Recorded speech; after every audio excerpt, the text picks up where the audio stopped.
Tanggapi tudingan Roy Suryo, TKN Prabowo Gibran mengatakan ini negara demokrasi, tapi jangan sebar fitnah.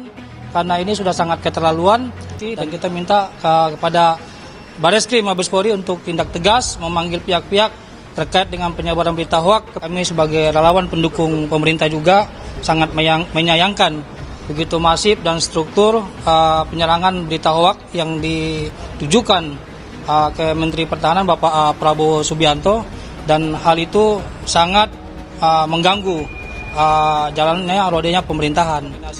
Tak hanya itu, laporan juga datang dari Ketua Umum Cyber Indonesia Mu'annas Alaidit di hari yang sama. Laporan yang dilayangkan oleh Cyber Indonesia diterima dan terregister di Bareskrim Polri tertanggal 2 Januari 2024. Caleg dari Partai Solidaritas Indonesia atau PSI itu memilih membuat laporan polisi agar tidak ada fitnah yang tersebar di masyarakat soal penggunaan mikrofon. Ia juga mengaku khawatir masyarakat akan terpengaruh dan memandang pemilu 2024 memang diselenggarakan secara curang apabila pernyataan Roy Suryo itu tidak diproses hukum. Ya, jadi yang harus dipahami sama publik pertama adalah bahwa ini bukan delik aduan. Ya. Artinya kalau bukan delik aduan itu bukan masalah pribadi, tetapi kepentingan umum. Jadi kalau kemudian misalnya kepentingan umum itu dilaporkan atau tidak, polisi harus wajib memproses. Jadi walaupun saya tidak melaporkan secara resmi, polisi wajib memproses, apalagi kemudian ini dilaporkan. Kenapa kemudian ini dasarnya dilaporkan? Karena masyarakat juga punya hak atas informasi yang benar dan ini dijamin oleh konstitusi. Kemudian polisi waktu itu menyampaikan bahwa akan memproses bila ada aduan. Karena kita tahu bahwa ini adalah bukan delik aduan, ada peristiwa pidana. Kalau orang ada peristiwa pidana itu menjadi kewajiban hukum setiap warga negara untuk melaporkan. Oke, tanpa dilaporkan pun, tanpa ada aduan pun itu bisa diproses. Gitu loh. Nah, akhirnya kita memilih untuk melaporkan. Ini selain undang-undang ITE, menurut saya juga ini bisa juga dijerat dengan undang-undang darurat ya. Kalau seandainya memang ada tujuan untuk mengacaukan ekonomi itu. Jadi pada prinsipnya itu pemakaian media massa itu diatur dalam undang ITE itu negara ini, pemerintah ini bermaksud untuk supaya kita ini bermedia sosial itu secara santun ya dan bertanggung jawab gitu loh. Nah bagi yang terjerat dalam kasus-kasus ITE sudah pastinya akan dihukum maksimum seperti mana halnya kita tahu bahwa bisa mencapai 10 tahun itu dalam undang-undang ITE itu kita lihat ya.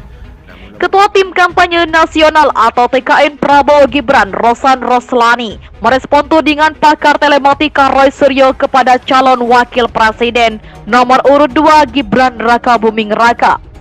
Menurut Rosan, Indonesia merupakan negara demokrasi yang membolehkan warga negaranya untuk berbicara di hadapan publik, tetapi jangan gunakan hak tersebut untuk menyebarkan hoaks.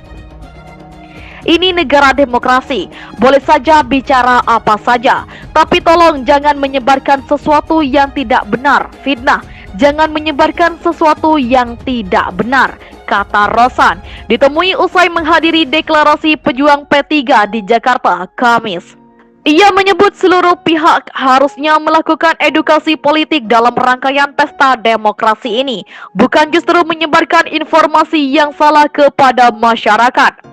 Jangan melakukan edukasi politik yang salah, terutama menyebar hoaks, menyebar berita tidak benar, sehingga pesta demokrasi ini dirusak oleh hal-hal seperti itu, ujarnya. Namun demikian, Rosan enggan membeberkan apakah TKN akan mengambil langkah hukum terkait tudingan Roy Suryo.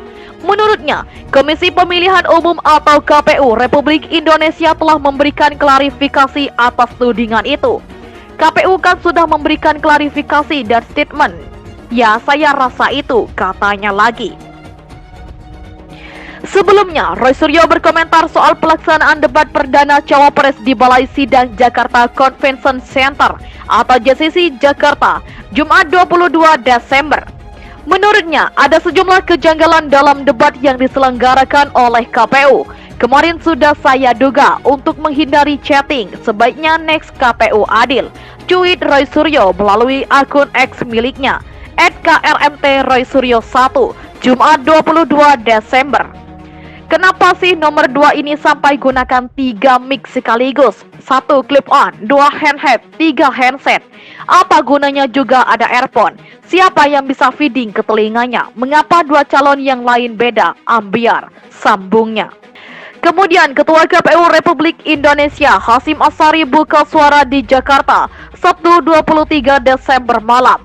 Menurutnya, para cawapres yang mengikuti debat menggunakan alat mikrofon yang sama. Hasyim juga menegaskan Gibran tidak menggunakan air feeder atau pengumpan telinga. Ia menjelaskan bahwa alat yang berada di telinga para cawapres merupakan cantolan mic. Debat spontan tidak mungkin didikte, mendengarkan bisikan atau baca contekan. Roy Suryo memang tukang fitnah, ucap Hasyim.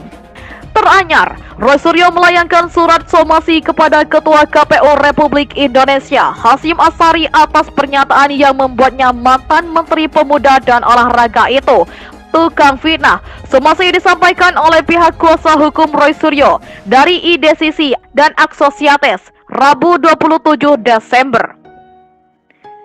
Atas somasi tersebut, anggota KPU Republik Indonesia Betty Epsilon Idros di Jakarta Kamis mengatakan pihaknya akan menghadapi somasi yang dilayangkan Roy Suryo.